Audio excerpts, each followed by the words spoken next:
ദീർഘദൂര ബാലിസ്റ്റിക് മിസൈലുകളെ നിർവീര്യമാക്കാനും ഉയർന്നു വരുന്ന ഹൈപ്പർസോണിക് ഭീഷണികൾക്കെതിരെ നവീനമായ ഒരു കഴിവും ഇപ്പോൾ ഇന്ത്യ നേടിയെടുത്തിരിക്കുകയാണ്.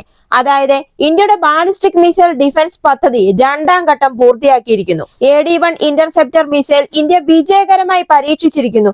ഒരു സുപ്രധാന നാഴികക്കല്ലാണ് ഇന്ത്യയുടെ പ്രതിരോധ മേഖല ഇപ്പോൾ കൈവരിച്ചിരിക്കുന്നത്. ഇത് രാജ്യത്തിന്റെ പ്രതിരോധ ശേഷിയിൽ നിർണായകമായ മുന്നേറ്റമാണ് അടയാളപ്പെടുത്തിയിരിക്കുന്നത്.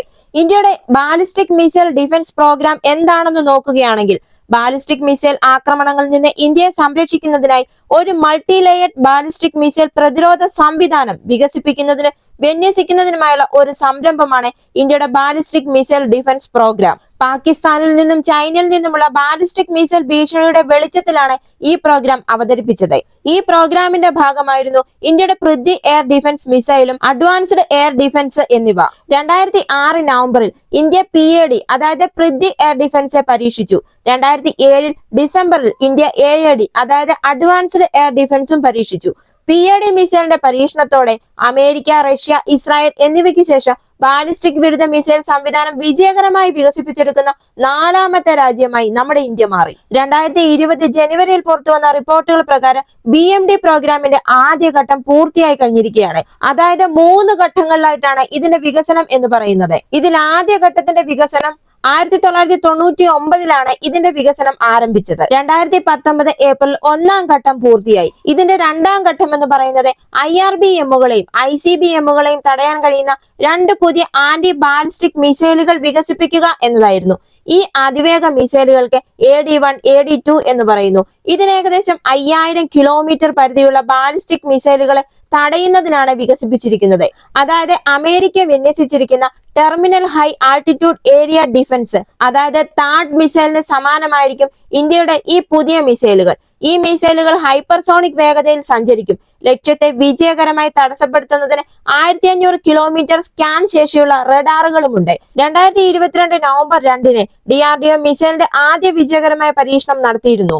അതുപോലെ തന്നെ 2024 ജൂലൈ 24 DRDO 2ാം ഘട്ട ബാലിസ്റ്റിക് മിസൈൽ ഡിഫൻസ് സിസ്റ്റത്തിന്റെ മറ്റൊരു വിജയകരമായ ഫ്ലൈറ്റ് പരീക്ഷണവും നടത്തി. 3ാം ഘട്ടം എന്ന് പറയുന്നത് സമർപ്പിത ആന്റി ഹൈപ്പർസോണിക് ഇന്റർസെപ്റ്ററുകളുടെ വികസനമാണ് എങ്കിലും ഇപ്പോൾ ഈ 2ാം ഘട്ടത്തിലെ AD-1ന്റെ നിലവിലെ പ്രകടനം ഈ നൂതന ആയുധങ്ങൾക്കെതിരെ പ്രാഥമിക പ്രതിരോധം ഇന്ത്യക്ക് വാഗ്ദാനം ചെയ്യുന്നുണ്ട്. ഇത് ഭാവി യുദ്ധത്തോടുള്ള ഇന്ത്യയുടെ തന്ത്രപരമായ സമീപനത്തെയാണ് എടുത്തു കാണിക്കുന്നത്. DRDO വികസിപ്പിച്ച ദീർഘദൂര ഇന്റർസെപ്റ്ററായ AD-1 5000 കിലോമീറ്റർ ദൂരപരിധിയുള്ള ബാലിസ്റ്റിക് മിസൈലുകളെ നിർവീര്യമാക്കാനാണ് രൂപകൽപ്പന ചെയ്തിരിക്കുന്നത്. ഇന്റർസെപ്റ്ററിൽ വിപുലീകൃത റേഞ്ചിനായി ഇരട്ടഘട്ട സോളിഡ് റോക്കറ്റ് മോട്ടോറും സജ്ജീകരിച്ചിട്ടുണ്ട്. കൃത്യമായ ടാർഗറ്റ് അക്വിസിഷനുള്ള ഒരു സജീവ റഡാർ സീക്കർ, കൂടാതെ മാനുവറിംഗ് ഗ്ലൈഡ് വാഹനങ്ങളെ പ്രതിരോധിക്കാൻ രൂപകൽപ്പന ചെയ്തിട്ടുമുണ്ട്. DRDO ഉദ്യോഗസ്ഥർ പറയുന്നതനുസരിച്ച് ഈ സവിശേഷതകൾ ഭൂമിയുടെ അന്തരീക്ഷത്തിന് പുറത്തും അതിനുള്ളിലും ലക്ഷ്യങ്ങളിൽ ഇടപഴകാൻ ഇതിനെ സഹായിക്കും. ഇന്ത്യയുടെ ദ്വിതല BMD സംവിധാനത്തിന്റെ നിർണായക ഘട്ടം 2ന്റെ ഭാഗമായി ഈ കഴിവ് AD-1 സ്ഥാപിച്ചെടുത്തിരിക്കുകയാണ്. ഇപ്പോൾ ഇതിന്റെ പ്രധാന ഘട്ടം എന്ന് പറയുന്നത് ബാലിസ്റ്റിക് മിസൈലുകളെ തടസ്സപ്പെടുത്തുക എന്നതാണ്. അതേസമയം AD-1 ഹൈപ്പർസോണിക് ഗ്ലൈഡ് വെഹിക്കിളുകൾക്കെതിരെ ഒരു ദ്വിതീയ ശേഷിയും പ്രകടമാക്കുന്നുണ്ട്. എങ്കിലും ഈ കഴിവ് മിതമായ ഹൈപ്പർസോണിക് ഭീഷണികളെ അഭിമുഖീകരിക്കുന്നതിന് മാത്രമായി പരിമിതപ്പെടുത്തിയിട്ടുണ്ട് എന്നും DRDO പറഞ്ഞു. ഇതെങ്ങനെയാണെന്ന് നോക്കുകയാണെങ്കിൽ, പ്രത്യേകിച്ച് ഇതിന്റെ ടെർമിനൽ ഘട്ടത്തിൽ HGVയുടെ അതായത് ഹൈപ്പർസോണിക് ഗ്ലൈഡ് വെഹിക്കിളിന്റെ വേഗത ഒരു പരിധി വരെ കുറയുന്ന ഘട്ടമാണ്. ഇത് തടസ്സപ്പെടുത്തുന്നതിനുള്ള ഒരു ഹ്രസ്വ വിൻഡോ ഇതിലുണ്ട്. ഈ HGVകൾ പുതിയ തലമുറയുടെ ആക്രമണാത്മക ആയുധങ്ങളെയാണ് പ്രതിനിധീകരിക്കുന്നത്. മാക്ക് 5ൽ കൂടുതൽ വേഗതയിൽ സഞ്ചരിക്കാനുള്ള ഒരു കഴിവ് ഇതിനുണ്ട്. അതുപോലെ തന്നെ ദീർഘനേരം അന്തരീക്ഷത്തിൽ തുടരാനും സാധിക്കും. അതുപോലെ ഹൈപ്പർസോണിക് വേഗതയിൽ പാത മാറ്റാനുള്ള കഴിവ് ഇതിനുണ്ട്.